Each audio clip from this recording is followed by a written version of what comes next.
ሰላም የኔ ወዶች እንዴት ናችሁ? ደህና ናችሁ? በጣም ደህና ነኝ እግዚአብሔር ይመስገን። የቢኒ እህት የሰማችሁ ነገር አለ፣ የላካትም ሰው አለ ብዬ ነው የማስበው። ምክንያቱም ፍራንክ ካልሆነ በዚህ ልክ ስለ ሄሉ ምንም ነገር ሳታቅ መጥፎ ነገር አታወራም። ሄሉን ለማስጠላት የራሷን ፎቶ ወስዳ ሌላ ፎቶ አምጥታ ሄሉ መጥፎ ነገር አድርጋ ለሰው ልጅ ክብር የላትም እንዲባል በቃ በሰው ዘንድ ተመልካች እንዲጠላት በደንብ ትፈልጋለች። ሲቀጥል ደግሞ ከቢኒ ጋርም እንድትለያይ ትፈልጋለች። ደስተኛ እንድትሆን አትፈልግም። በአጠቃላይ ልጅቷ ወይ የላካት አለ ወይም ደግሞ ውስጧን የሞላው ነገር አለ። ሌላ ማርኬ ነው። ማርኬ እንግዲህ ከቸኮሌቷ ጋር የፍቅር ጥያቄ አቅርቦላት ነበር፣ ግን አልተቀበለችውም። ያልተቀበለችበት ምን ይመስላችኋል?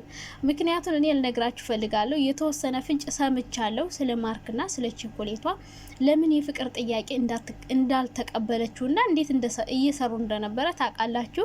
ዘረዘረ ግን ምን ነግራችኋለሁ። ከተረጋጋችሁ እንዴት ናችሁ? ደህና ናችሁ? በጣም ደህና ነኝ። በአዲስ ቪዲዮ ከች ብዬላችኋለሁ። ዛሬ መጣሁት ሄለን ነው። እንግዲህ ሄለንና የቢኒ እህት ማርኬ ቸኮሌት፣ እነዚህን ሰዎች ላወራችሁ ስለ እነዚህ ሰዎች ያዩትን አስተያየት እነግራችኋለሁ።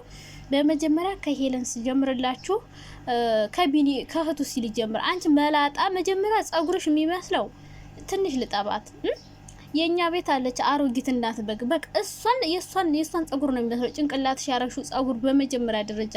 ሲቀጥል ደግሞ ሄሉን መናገር አትችይም። እሺ ዝም ብለሽ እየመጣሽ አፍሽን የምትከፍች እንዴ? ደግሞ ብዙ ሰው ደግሞ እንደዚህ ይላል፣ ሄለን አይፈልጉሽም እኮ እነሱ ለምን ከህይወት እንደነሱ ኮናቸው ሄዱባት ቤቷ ድረስ ስትብላ ሄዳ ፎቶ አንስታ ራሳቸው ስትብለው ህይወቷ ውስጥ ገብተው እናንተ ምንድን አይናችሁ አያይም እንዴ? ቤቷ እኮ ነው ሄዳ ፎቶ የወሰደች። ቢኒያምን ቢሆን ቤቷ ነው የመጣው። እሷ የሄደችበት ነገር የለም። ሲቀጥል ደግሞ ትስራ ይምጡ ቤቷ ቢዝነሷን እየሰራች እሷ እኮ እየሸቀለች ነው። ገባችሁ? ዝም ብላ መሰላችሁ እንዴ?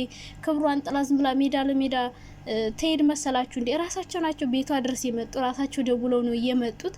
አሁን ግን ትናንትና ግን ሄለን ያደረገችው ነገር የልቤን ያደረሰው። እንኳን እንደውም አንድ ጥፊ ላስብ ታርጋ እንደው ጫማሽን አውልቀሽ በጫማ ጥፊ፣ ከዛ ውጭ ደግሞ ጭንቅላቷ ላይ እየሰቀለችውን ኮፍያ አውልቀሽ ማለት ነው ያን መላጣዋን በጫማ ነበር መጠፍጠፍ።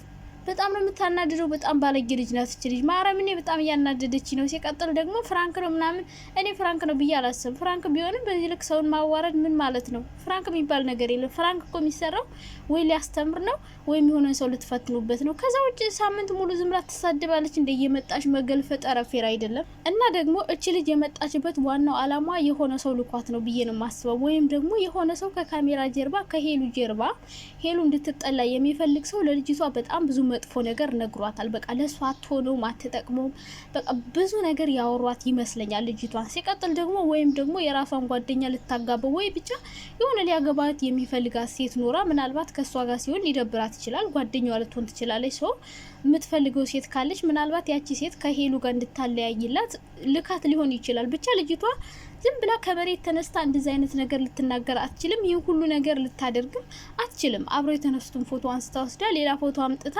ሄሉ ያልሆነ ነገር እንድትናገር መጥፎ ነገር እንድትናገር ታደርጋለች ብዬ አላስብም። ሰው ልጅቷ የሆነ ሰው ውስጧን ሞልቷታል ነው ብዬ ማስበው። ምክንያቱም ሄሉ ጋር ብዙ የማይወዷት ሰዎች አሉ፣ የሚወዷት ሰዎች እንዳሉ ሁሉ የሚጠሏት ሰዎች አሉ። እና ለልጅቷ ብዙ መጥፎ ነገር ተናግረው ልክ ባለፈው እሷ እንድትጠላ ብዙ ነገር እንደተደረገው ወይስ እንደወጣው ሁሉ አሁንም ሚዲያ ላይ ያልሆነ ነገር አድርጋ የቢኒን እህት ወይ መታት ወይ መጥፎ ቃል ተናግራ በቃ ሄለን ባለጌ ናት እንድትባል እየገፋፏት ነው። መጥፎ ነገር እንድታደርግ እየገፋፏት ነው። ሲጀመር ሄለን ካልነኳት ምንም ነገር አትነካም። ሲቀጥል እችን ልጅ በጣም ነው የታገሰቻት። በጣም ብዙ ነገር ብላታለች ሄለን። ሲጀመር በቤተሰቦቿ ከመጡባት በቃ ነብር ነው የምትሆነውና ቤተሰቧን እስከ መንካት የደረሰች ልጅ ናት። ሶ ታግሳታለች በጣም። እንደዚህ ያደረገችው ደግሞ ቢኒ ምን ያክል ለሷ ጥሩ ሰው እንደነበረ እስካሁን ነው። ከዚህ በኋላ ምናልባት ቢኒ ራሱ ሊቀየርባት ይችላል። አይግረባችሁ።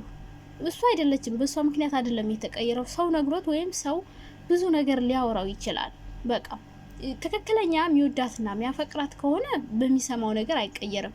ግን ደግሞ በጣም ብዙ ነገር ከሰማ ሊቀየርባት ይችላል። ሶ አሁን ሲቀየር ቢኒ ወዳታ ስትሉ ነበር ምናምን ልትሉ ትችላላችሁ። ስለዚህ ሰው የማያደርገው ነገር የለም፣ ምቀኛ ነው ሰው ማለት ነው። እና ብዙ ነገር ካወሩት እሱም ሊቀየር ይችላል፣ ቢኒያምም ማለት ነው። ምክንያቱም አንድ ሰው ያልተፈጠረ ነገር ተፈጠረ ብሎ ቢነግራችሁ አንዳንዴ ታምናላችሁ እኮ። የሚያሳምን ነገር ይች ልጅ ብዙ ነገር ልታመጣ ትችላለች። ከዚህም በላይ ብዙ ነገር ልታደርግ ትችላለች። ምክንያቱም ሁኔታዋ በጣም ሄሉ ላይ ከባድ ጥላቻ አላት። በቃ ከልጁ ጋር እንድትሆን በጭራሽ አትፈልግም። እሷን ሚዲያ ላይ ማዋረድ፣ ብዙ ሰዎች እንዲጠሏትና እንዳይፈልጓት በቃ ብዙ ነገር ማድረግ ትፈልጋለች ልጅቷ። አሁን እኔ ፍራንክ ነው የሚለው ነገር እኔ አይመቸኝም። ልጅቷ ካሁን በፊት አታውቃትም፣ ስለ ሄለን ታሪክ ምንም ነገር አታውቅም። አሁን መታዝም ብላ እንደዚህ ስለ ሄለን ለሰው ልጅ ክብር የለሽም የሰማሁት ነገር ልትል አትችልም። የሆነ ሰው ከኋላ ነግሯታል። በቃ ከቢኒ ጋር እንድታለያያት፣ ስለ እሷ መጥፎ ነገር እንድታወራ፣ ተመልካች እንዲጠላት እንድታደርግ ያደረጋት ሰው አለ ብዬ ነው የማስበው ስለ ልጅቷ። ስለዚህ ሄሉ ደግሞ ጎበዝ ስለሆንሽ ከዚህ በኋላ እች ልጅ ባታገኛት ደስ ይለኛል። ምክንያቱም ባገኘሻት ቁጥር አንቺን መጥፎ ነገር እያናገረች ተመልካች ጋርም ልታጣላሽ ትችላለች። ሰው ሲናደድ እንዳልኳችሁ ማያደርገው ነገር የለም። እንደውም ትናንት ጥርሷ ንክስ አድርጋ ነው ሄሉ በጣም ነበር የተናደደችው። እንደው ብትመታት ሁሉ ደስ ይላት ነበር። ግን በቃ ምንም ማድረግ አይቻልም። ካሜራ ላይ ናት፣ ብዙ ነገር አለ። ከዛ ደግሞ ቢኒን ታስባለች። ሰው ምንም ማድረግ አልፈለገችም። ግን አደራረጓ በጣም ነው የሚያናድደው። በጣም ያናድዳል። እንዴት ነው ያን ፎቶ ወስዳ የፎቶ ችግር አለብሽ እንዴ? ምን አይነቷ ዝርምቡጥ ናት እናንተ? ፈጣሪ ትዕግስቱን ስጠኝ። ሰው ግን አናግሮ አናጋሪ ነው። በቃ ሳይነኳችሁ ለምንድን ነው ሰው ጋር ሄዳችሁ ፊት ምትሉ? አሁን ሄልና አሁን ምንሽ ደረሰችብሽ? ወንድምሽን ከሆነ እንደፈለሽ ይዘሹ ጥርግ በይ ያለችሽ እኮ በቃ ጥርግ በይ። ሄለን ማንንም እንደማትለማመጥ ይታወቃል። ቢኒ ራሱ ፈልጎ መጣ እንጂ ፈልጋ አልሄደችበትም። በቃ በግድ ከኔ ጋር ሆን አላለችም። እሱ ፈልጌ ነው የሆንኩት፣ እፈልጋታለሁ፣ ለኔ ታስፈልገኛለሽ ካለ እናንተ ማን ሆናችሁ ነው አታስፈልግም ብላችሁ የምትከራከሩት? ከሱ በላይ ለሱ መቼም ማንም ሊያቅለት አይችልም። እሱ ታስፈልገኛለች እፈልጋታለሁ እያለ እናንተ ከኋላ ሆናችሁ ከራት ታስፈልግም፣ አረ መጥፎ ሰው ናት፣ አረ ዝች ጋር ምን ማለት ነው እንዴ? አንድ ሰው እኮ የፈለገውን ነገር ማድረግ የሚችለው ራሱ ፈልጎና ወዶ እንጂ ማንም ሰው አስገድዶት ሊያደርግ አይችልም። ስለዚህ እኔ የቢኒ እህት ምን አይነት ባለጌ እንደሆንሽ እኔ እንጃ። በጣም ነው የሚደብርብሽ። እውነት ለመናገር ሴት ሆነሽ በሴት እንደዚህ ሴትን ለማስጠላት ሳይነኩሽ መንካት ሰው ላይ ምን አይነት ጸባይ ነው ያለሽ? ወደፊት ራሱ ቢኒ ከሄሉ ጋር ብትቀጥል እችልች እኔ እንጃ አብራ የምታስቀጥላቸው ሁሉ አይመስለኝም። ሁኔታዋን ሳያት ችግሯ በግልጽ ባይገባኝም ግን እኔ የሆነ ሰው ከኋላ የነገራት ነገር አለ ብዬ ነው ማስበው እንጂ ዝም ብላ መሬት ተነስታ እንደዚህ ስለ ሰው መጥፎ ነገር ልታወራ አትችልም ብዬ ነው ማስበው። ሲቀጥል ደግሞ ቢኒን አንተን ያስደፈርካት። እኔ ቢኒ ላይ ምንም ነገር አልፈርድበትም። በቃ ምክንያቱም እህትም እህት ናት፣ ጓደኛም ጓደኛ ናት። በቃ ወደ ማንም ሆኖ እህቱንም ሊሰድብ አይችልም፣ ሄለንንም ሊሰድባት አይችልም። ሄለን ታስፈልገዋለች፣ በቃ ይወዳታል፣ ያከብራታል። ምንም ነገር ማለት አይፈልግም። እህቱም እህት ናት። እህታችን ምን ታደርጓታላችሁ? እንድትስተካከል ትመክሯታላችሁ እንጂ ተቆርጦ አይጣል። መጥፎ ብትሆን እንኳን እህት ናት። ገባችሁ አይደለ? እና እኔ ቢኒ በቃ መልካም ሰው እንደሆነ የተረዳውት ነገር ቢኖር ስለ ለሄሉ መጥፎ አይደለም በጭራሽ። ጥሩ ልጅ ነው የምር። ሄለንንም መናገር አልፈለገም፣ እህቱንም መናገር አልፈለገም። ስለዚህ ቢኒ ከዚህ በኋላ ሊቀየር ይችላል። ልክ እንደ እህቱ ብዙ ነገር ሊወራ ስለሚችል ማለት ነው። እስካሁን ግን ቢኒ ጥሩ ሰው እንደነበር ነው የተረዳሁት ማለት ነው። እና ደግሞ ማርኬ እንዴት ነው ቸኮሌቷ ያልተቀበለችው የፍቅር ጥያቄውን ካላችሁኝ፣ እኔ ሲመስለኝና የሰማሁት ነገር ቢኖር ማርክ ለቸኮሌቷ ብር እየከፈላት ይመስለኛል የምትሰራው ማለት ነው። እኔ እንደሰማሁት እየከፈላት እየሰሩ እያለ እሷ ደግሞ ዝም ብላ በራሷ ቻናል መጣች። ልጅቷ ለምታወቅና በቃ ቻናል መስራት ዩቲዩብ መስራት ስለምትፈልግ ነው ማርኬን የቀረበችው ብዬ ማስበው። ማርኬ ደግሞ መሀል ላይ ፎንቃ ገባለት። ምስኪን ፎንቃ ተገረረው።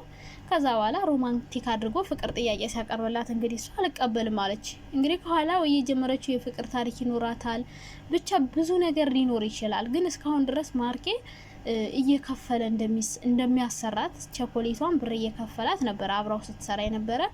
አሁን የፍቅር ጥያቄ ሲያቀርብላት ደግሞ አልቀበልም ብላለች ማለት ነው። እኔ ግን ሴቶች የምትገርሙኝ ነገር አብራችሁ ለማትቀጥሉ ሰው ምንድነው ተጠምጥማችሁ ፍቅር ውስጥ እንዲገባ ካደረጋችሁ በኋላ ላጥ ምትሉት እንዴ? ከሰራሽ ራሱ ርቀትሽን ጠብቀሽ ስሪ። ወንድ ልጅ እኮ ነውና እኔ ማርክ እውነት ለመናገር በጣም ነው ያሳዘነኝ። ቢሆንም ግን እንግዲህ ወደፊት ልትቀበሉ ትችላለች። ግን አልቀበሉም እያለች ነው እሷ። በቃ እንደ እህቱ ነው መሆን የፈለገችው። በቃ እየከፈላት ነበር እየሰራች የነበረው። መሀል ላይ ፍቅር ስለያዘው ፍቅሩን ገለጸ። ግን እሷ አልፈለገችም። ያልፈለገችበት ምክንያት ደግሞ ይኖራታል። የራሷ ህይወት ሊኖራት ይችላል። ዞሮ ዞሮ የሰማሁት ነገር ይሄ ነው። እንግዲህ በሌላ ቪዲዮ እስከምንገናኝ ሰላም ሁኑ። በጣም ነው የምወዳችሁ። አንዳንድ ሰዎች ልትሳደቡ ስለምትችሉ መልካም የመሳደብ ጊዜ ይሁንላችሁ።